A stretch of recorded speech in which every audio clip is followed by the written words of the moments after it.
Okay, good morning. So mao ni atong unahon karon, this is about the 45, 45, 90 right triangle. Okay, so this is 45. Nahuman naman taan ni gahapon, di ba, nga um given the leg, for example, if you give me the measure of this leg here is 1, and here it is also, of course, it's 1. So what is the measure of the hypotenuse? It's square root of 2. Since di naman nimo kinahanglan isuwat ang 1 din ha. No? Kay gawas kong 5, 5, so 5 square root of 2. But if it's 1 and 1, so the hypotenuse is square root of 2. So in this part, we are going to have the 6 trigonometric ratios of the 45, 45, 90 right triangle. So we start first with the sine of 45 degrees. So, if we are going to find the sine of 45 degrees, meaning, you focus, bisag asa man, kay pareham na sila 45 degrees. So, you focus on one one acute angle, and then, we are going to apply the SOHCAHTOA gihapon. So for the sine, it's opposite over hypotenuse. So the opposite of 45 is 1, and the hypotenuse is square root of 2.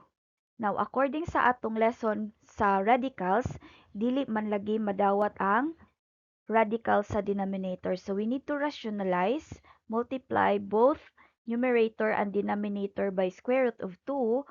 Ang purpose aron ma-free ang denominator sa radical, since square root of 2 times square root of 2 is square root of 4, and square root of 4 becomes 2. So wa na siya radical. Now atong trabahon pud ag ibabaw. 1 times square root of 2 is just square root of 2. So it's okay ra nga na radical sa ibabaw. Therefore, sine of 45 degrees is square root of 2 over 2. Now, sa inyong activity is, dili number ang given nga leg. Di ba? It is a letter. So, bisan pag letter na siya, still, we are going to use the SOHCAHTOA. And when you apply the SOHCAHTOA, maura gyapon ang istorya. For the sine, the cosine, and tangent, maotoy una, and then ang cosecant, secant, and cotangent are just the reciprocals, ang mga binalira to. So if we have, for example, here, legra, L ra siya. So L po ni. And this is now L square root of 2. Okay? So if you are asked, what is sine of 45 degrees? Maura gyapon ang istorya ha, tan-awa. So, what is sine of 45? Focus gyapon ka sa 45 degrees, and then you use this saw.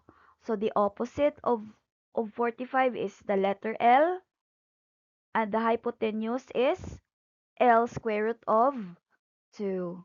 Ana ra gyapon. Unja kay makancel maning L og L. So ang nabilin is 1 over square root of 2. Unja i-rationalize ra man gyapon na times san gyapon square root of 2 sa numerator and denominator. So still 1 times square root of 2 is square root of 2 over square root of 4, which is maurang istorya ha. Square root of 2 over 2.